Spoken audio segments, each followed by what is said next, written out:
ओम शांति। आज 19 दिसंबर 2021 अव्यक्त बाप दादा रिवाइज 13/12/1989। हेडिंग दिव्य ब्राह्मण जन्म के भाग्य की रेखाएं। दिव्य ब्राह्मण जन्म के भाग्य की रेखाएं। आज विश्व रचयिता बाप दादा अपने विश्व के सर्व मनुष्य आत्माओं रूपी बच्चों को देख रहे हैं। सर्व आत्माओं में अर्थात सर्व बच्चों में दो प्रकार के बच्चे हैं। एक है बाप को पहचानने वाले और दूसरे हैं पुकारने वाले व परखने के प्रयत्न करने वाले। लेकिन है सभी बच्चे। तो आज दोनों प्रकार के बच्चों को देख रहे थे। सर्व बच्चों में से पहचानने वाले व प्राप्त करने वाले बच्चे बहुत थोड़े हैं और पहचान करने के प्रयत्न वाले अनेक हैं। पहचानने वाले बच्चों के मस्तक पर श्रेष्ठ भाग्य की लकीर चमक रही है। सबसे श्रेष्ठ भाग्य की लकीर है बाप द्वारा दिव्य ब्राह्मण जन्म की। दिव्य जन्म की रेखा अति श्रेष्ठ चमक रही है।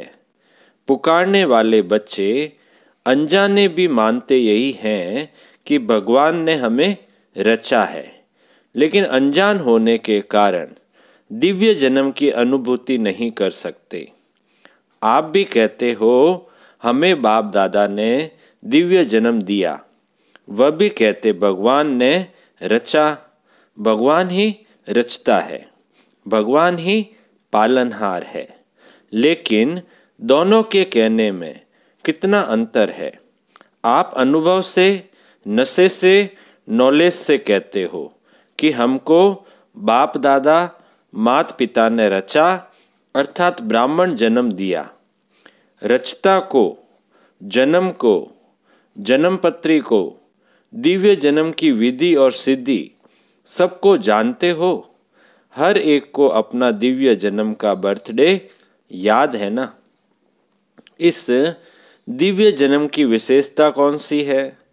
साधारण जन्मधारी आत्माएं अपना बर्थडे अलग मनाती, फ्रेंड्स डे अलग मनाती, पढ़ाई का दिन अलग मनाती। और आप क्या कहेंगे? आपका बर्थडे भी वही है तो मैरिज डे और पढ़ाई का दिन भी वही है। मदर डे कहो, फादर डे कहो, एंगेजमेंट डे कहो, सब एक ही है। ऐसा दिव्य जन्म कब सुना? सारे कल्प में ऐसा दिन आप आत्माओं का फिर कभी भी नहीं आता। सत्युग में भी बर्थडे और मैरिज डे एक ही नहीं होगा। लेकिन इस संगम युग के इस महान जन्म की यह विशेषता भी है और विचित्रता भी है। वैसे तो जिस दिन ब्राह्मण बने वही जन्मदिन, वही मैरिज दिन है, क्योंकि सभी यही वायदा करते हो, एक बाप दूसरा न कोई। यह दृढ़ संकल्प पहले ही करते हो ना। तुम्ही से खाऊं, तुम्ही से बैठूं, तुम्ही से सर्व संबंध निभाऊं, यह सबने वायदा किया ना। पांडवों ने, माताओं ने, कुमारियों ने, सभी ने वायदा किया है। तो और कहाँ स्वप्न में भी मन नहीं जा सकता। ऐसे पक्के हो ना, वह कोई साथी चाहिए। सेवा के लिए कोई विशेष साथी चाहिए। तो साथी दिवस किसका मनाएंगे? सेवाधारी साथी का, वह बाप साथी है उसका दिवस मनाएंगे। चाहे सर्विस करने वाले हैं, चाहे सर्विस लेने वाले हैं, लेकिन सेवा के समय सेवा की, फिर इतने न्यारे और प्यारे बनो जो जरा भी विशेष झुकाव नहीं हो। जो सेवा में मदद करेगा वह विशेष होगा ना। चाहे भाई हो व बहन हो, जो विशेष सेवा करता वह विशेष अधिकार भी रखेगा। तो सेवा के साथी बनो, लेकिन साक्षी होके साथी बनो। साक्षीपन भूल जाता है तो सिर्फ साथी बनने में बाप भूल जाता है। साक्षी बन पार्ट बजाने की प्रैक्टिस करो। हर बच्चे के मस्तक पर विशेष 4 भाग्य की लकीरें चमकती है। 1. दिव्य जन्म की रेखा। दूसरी, परमात्मा पालना की रेखा। तीसरी, परमात्मा पढ़ाई की रेखा। और चौथी, निस्वार्थ सेवा की रेखा। सभी के मस्तक में चारों ही भाग्य की रेखाएं चमक रही है, लेकिन चमक में और सदा एक रस वृद्धि को प्राप्त करने में फर्क होने के कारण चमक में अंतर दिखाई देता है। आदि से अब तक चारों ही रेखाएं सदा यथार्थ रूप में चलती रहे। वह बहुत थोड़ों की है। बीच बीच में कोई न कोई बात में भाग्य की लकीर या तो खंडित होती है, व चमक कम होती है, स्पष्ट नहीं होती। जैसे हस्तरेखाएं भी देखते हैं ना, कोई की खंडित होती, कोई की एक रस होती है, कोई की स्पष्ट होती है, कोई की स्पष्ट नहीं होती। बाप दादा भी बच्चों के भाग्य की रेखा को देखते रहते हैं। दिव्य जन्म तो सभी ने लिया, लेकिन दिव्य जन्म की रेखा खंडित होती व स्पष्ट नहीं होती, क्योंकि अपने जन्म के धर्म में अखंड नहीं चलता, तो उनके भाग्य की लकीर खंडित होती।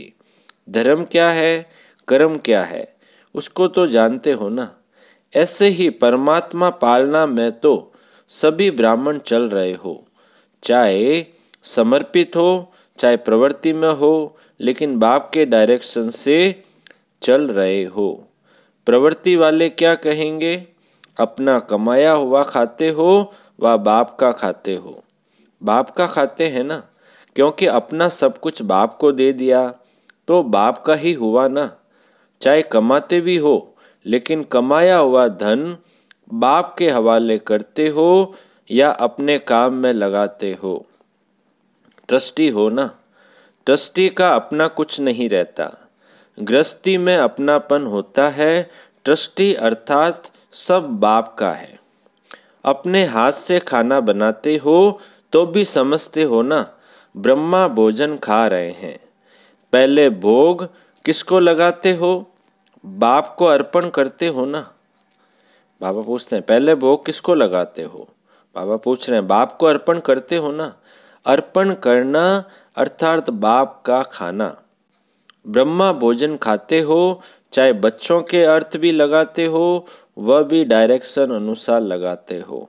जैसे समर्पित बहनें व भाई भिन्न भिन्न कार्य में तन मन भी लगाते तो धन भी लगाते हैं। ऐसे प्रवृत्ति में रहने वाले भी चाहे तन लगाते चाहे धन लगाते, बाप की श्रीमत प्रमाण ही अमानत समझ कार्य में लगाते हो। ऐसे करते हो ना। अमानत में ख्यानात अथवा मन मत तो नहीं मिलाते हो ना। तो परमात्मा पालना सब ब्राह्मण आत्माओं को मिल रही है। पालना की जाती है शक्तिशाली बनाने के लिए। माता की पालना का प्रत्यक्ष रूप क्या होता, बच्चा शक्तिशाली बनता है। तो ब्रह्मा माँ की पालना द्वारा सभी मास्टर सर्वशक्तिमान बने हो, लेकिन कोई बच्चे सदा शक्तियों को कार्य में लगाते और कोई बच्चे प्राप्त शक्तियों को अर्थात पालना को कार्य में नहीं लगाते, अर्थात पालना को प्रैक्टिकल में नहीं लाते।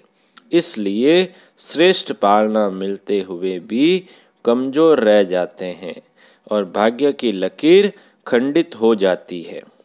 ऐसे ही पढ़ाई की लकीर, पढ़ाई का अहम ऑब्जेक्ट ही है श्रेष्ठ पद को प्राप्त करना। शिक्षक बाप पढ़ाई सबको एक ही पढ़ाता, एक ही समय पर पढ़ाता, लेकिन जो श्रेष्ठ ब्राह्मण जीवन का वह पढ़ाई का पद अथवा नशा है, वह सबको एक जैसा नहीं रहता। फरिश्ता सो देवता स्टेटस को सदा स्मृति में नहीं रखते, इसलिए भाग्य की लकीर में अंतर पड़ जाता है। ऐसे ही सेवा की लकीर, सेवा की विशेषता है जो ब्रह्मा बाप ने साकार रूप में अंतिम वरदान रूप में स्मृति दिलाई। निराकारी, निर्विकारी और निरअहंकारी। निराकारी स्थिति में स्थित होने के बिना किसी भी आत्मा को सेवा का फल नहीं दे सकते। निराकारी स्थिति में स्थित होने के बिना किसी भी आत्मा को सेवा का फल नहीं दे सकते, क्योंकि आत्मा का तीर आत्मा को लगता है।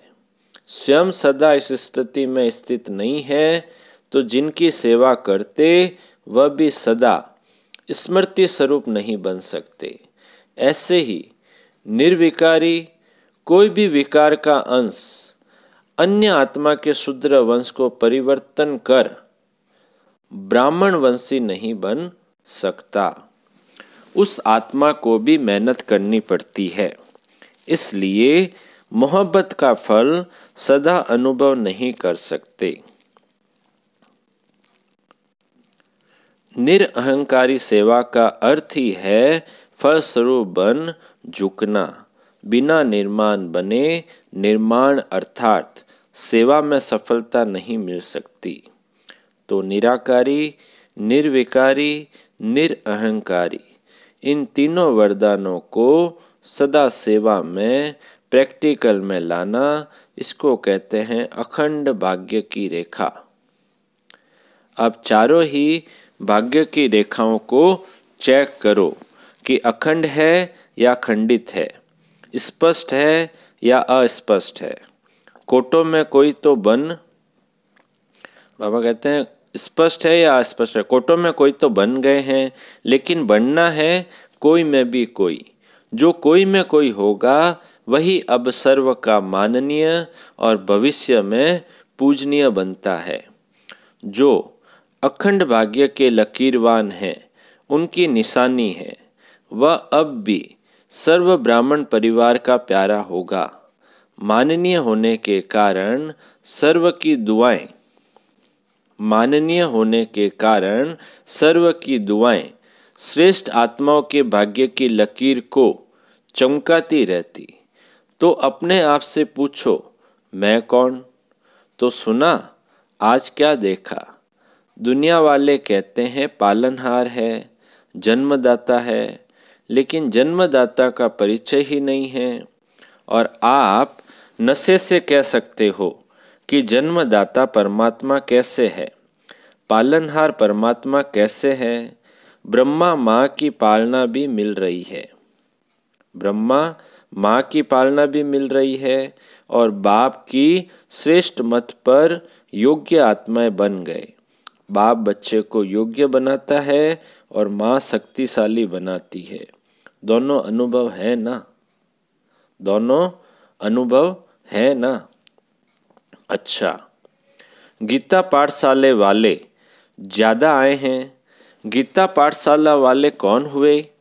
गीता का ज्ञान सुनने वाले हे अर्जुन है। अर्जुन समझकर गीता ज्ञान सुनते हो या अर्जुन दूसरा है? मैं अर्जुन हूँ यह समझते हो?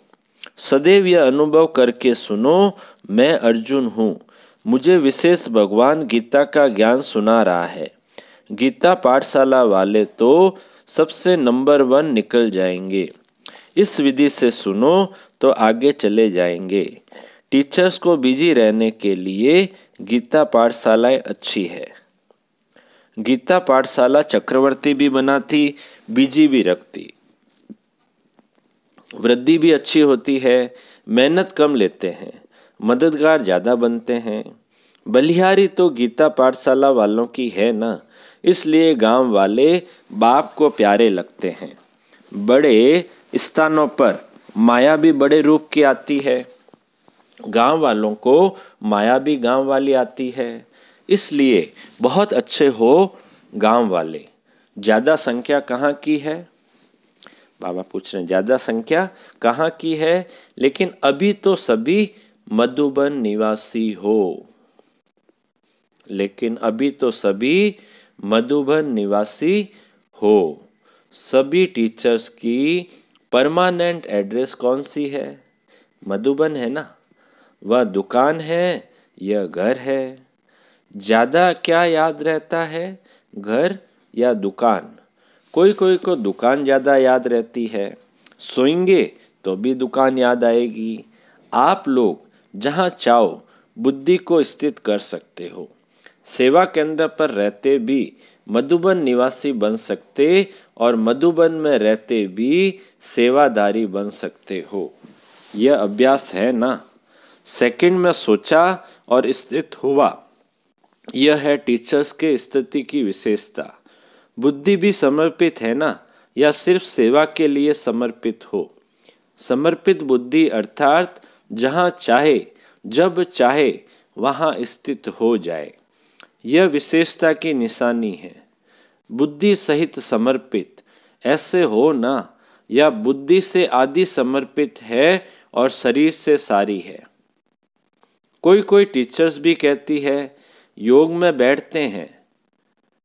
कोई कोई टीचर्स भी कहती है योग में बैठते हैं तो आत्मा अभिमानी होने के बदले सेवा याद आती है। लेकिन ऐसा नहीं होना चाहिए, क्योंकि लास्ट समय अगर अशरीरी बनने के बजाय सेवा का भी संकल्प चला तो सेकंड के पेपर में फेल हो जाएंगे। उस समय सिवाय बाप के निराकारी, निर्विकारी, निरअहंकारी और कुछ याद नहीं। ब्रह्मा बाप ने अंतिम स्टेज यही बनाई ना, बिल्कुल निराकारी। सेवा में फिर भी साकार में आ जाएंगे। इसलिए यह अभ्यास करो, जिस समय जो चाहे वह स्थिति हो, नहीं तो धोखा मिल जाएगा। ऐसे नहीं सोचो सेवा का ही तो संकल्प आया, खराब संकल्प विकल्प तो नहीं आया, लेकिन कंट्रोलिंग पावर तो नहीं हुई ना। कंट्रोलिंग पावर नहीं तो रूलिंग पावर आ नहीं सकती, फिर रूलर बन नहीं सकेंगे। तो अभ्यास करो। अभी से बहुत काल का अभ्यास चाहिए, इसको हल्का नहीं छोड़ो। तो सुना टीचर्स को क्या अभ्यास करना है? तब कहेंगे टीचर्स बाप को फॉलो करने वाली है। सदा ब्रह्मा बाप को सामने रखो और 3 वरदान याद रखो और फॉलो करो। यह तो सहज है ना। यह अंतिम वरदान बहुत शक्तिशाली है। इन 3 वरदानों को अगर सदा स्मृति में रखते प्रैक्टिकल में आओ तो बाप के दिल तख्त और राज्य तख्त के अधिकारी जरूर बनेंगे। अच्छा, सर्व बाप समान सदा नॉलेजफुल पावरफुल बच्चों को सदा भाग्य विधाता द्वारा श्रेष्ठ भाग्य की स्पष्ट रेखाओं वाले भाग्यवान बच्चे सदा बाप समान त्रिवरदान प्राप्त हुए विशेष आत्माओं को सदा ब्राह्मण जन्म की पालना और पढ़ाई को आगे बढ़ाने वाले ऐसे अखंड भाग्यवान बच्चों को बाप दादा का याद प्यार और नमस्ते नमस्ते नमस्ते। हम रूहानी बच्चों की रूहानी बाप दादा को गुड मॉर्निंग याद प्यार और नमस्ते। सदा रहेंगे हंसते हंसते, बन जाएंगे फरिश्ते, वाह बाबा वाह, वाह मेरा भाग्य। अब अव्यक्त बाप दादा की जॉन वाइज बच्चों से मुलाकात। आज बाबा के सामने महाराष्ट्र ग्रुप है। सदा अपने को सर्व प्राप्तियों से भरपूर अनुभव करते हो, कभी खाली तो नहीं हो जाते, क्योंकि बाप ने इतनी प्राप्तियां कराई है। अगर सर्व प्राप्ति अपने में जमा करो तो कभी भी खाली नहीं हो सकते। इस जन्म की तो बात ही नहीं है, लेकिन अनेक जन्म भी यहाँ की भरपूरता साथ रहेगी। तो जब इतना दिया है जो भविष्य में भी चलना है, तो अभी खाली कैसे होंगे? अगर बुद्धि खाली रही तो हलचल रहेगी। कोई भी चीज़ अगर फुल भरी नहीं होती तो उसमें हलचल होती है। तो भरपूर होने की निशानी है कि माया को आने की मार्जिन नहीं है, माया ही हिलाती है। तो माया आती है या नहीं? संकल्प में भी आती है। माया के राज्य में तो आधा कल्प अनुभव किया और अभी अपने राज्य में जा रहे हो। जब मायाजीत बनेंगे तब फिर अपना राज्य आएगा और मायाजीत बनने का सहज साधन सदा प्राप्तियों से भरपूर रहो। कोई एक भी प्राप्ति से वंचित नहीं रहो, सर्व प्राप्ति हो। ऐसे नहीं, यह तो है, एक बात नहीं तो कोई हर्जा नहीं। अगर जरा भी कमी होगी तो माया छोड़ेगी नहीं, उसी जगह से हिलाएगी। तो माया को आने की मार्जिन ही न हो। आ गई फिर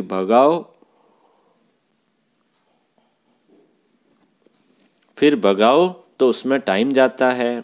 तो मायाजीत बने हो, यह नहीं सोचो 2 वर्ष या 3 वर्ष में हो जाएंगे।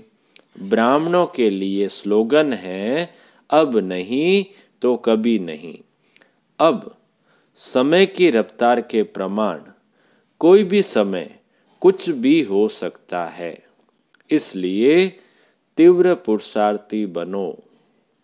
अच्छा, आज बाबा का वरदान है, समय और संकल्प सहित अपने सर्व खजानों को वील करने वाले मोहजीत भव। समय और संकल्प सहित अपने सर्व खजानों को वील करने वाले मोहजीत भव। विस्तार है, जैसे बच्चे को सब कुछ वील किया जाता है, ऐसे आप लोग भी बाप को अपना वारिस बनाकर सब कुछ वील कर दो तो व्हील पावर आ जाएगी। इस व्हील पावर से मोह स्वतः नष्ट हो जाएगा। जैसे साकार बाप ने पूरा ही अपने को व्हील किया, वैसे आप लोगों की जो स्मृति है, समय और संकल्पों का खजाना है, उसे व्हील करो, अर्थात श्रीमत प्रमाण सेवाओं में लगाओ, तो मोहजीत बंधन मुक्त बन जाएंगे। आज की मुरली का स्लोगन है, 1-2 का स्नेही बनने के लिए सरलता और सहनशीलता का गुण धारण करो। 1-2 का स्नेही बनने के लिए सरलता और सहनशीलता का गुण धारण करो। अच्छा, ओम शांति।